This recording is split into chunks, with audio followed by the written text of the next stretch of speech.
Vitamin D has so many miraculous healing benefits for our body.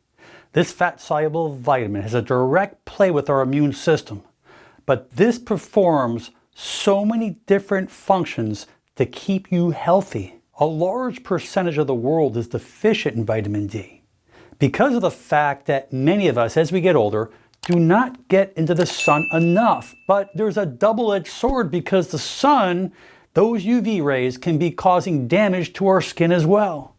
So as we're deficient in vitamin D, many people become deficient in calcium. And if it's not absorbed, we call this osteoporosis. Fatty fish, tuna, mackerel, salmon, as well as foods fortified with vitamin D like dairy products, orange juice, soy milk and cereals, cheeses, egg yolks, as well as beef liver all have vitamin D.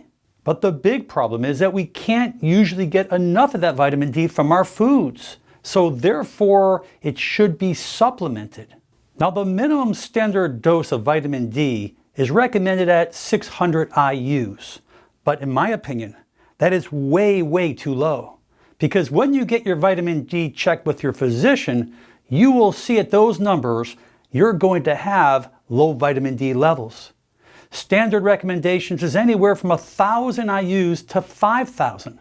And if your vitamin D levels are low, you can actually go up to 10,000. But you should always consult with your physician first.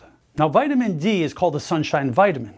But unfortunately, we're not getting enough of that sun. But if we are getting it at the right time of the day, which is when the sun is out, that's when we should be absorbing it most. Now, vitamin D, when supplemented, should be taken with a full meal. If you're taking your vitamin D on an empty stomach, you're wasting your time. Because that vitamin D is fat soluble, you must have fats within your food to digest it and absorb it correctly so you can get those positive benefits.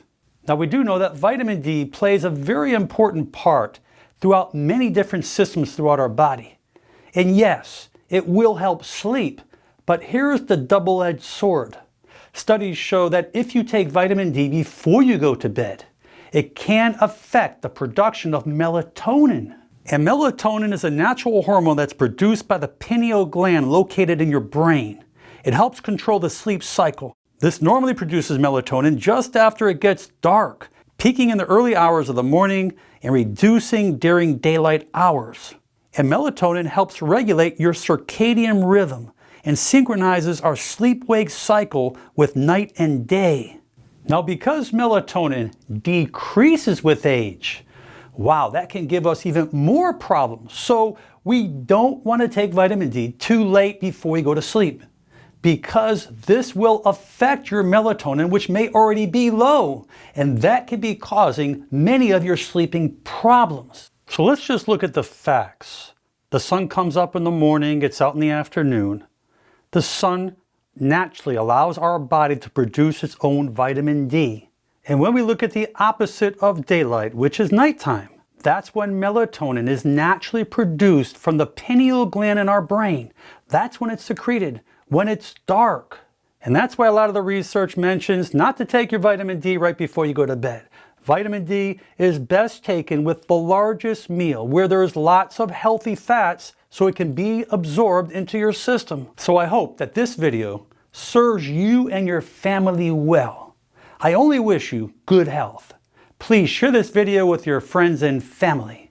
Leave your comments below because there will be many. And most important, make it a great day. I'm Dr. Alan Mandell.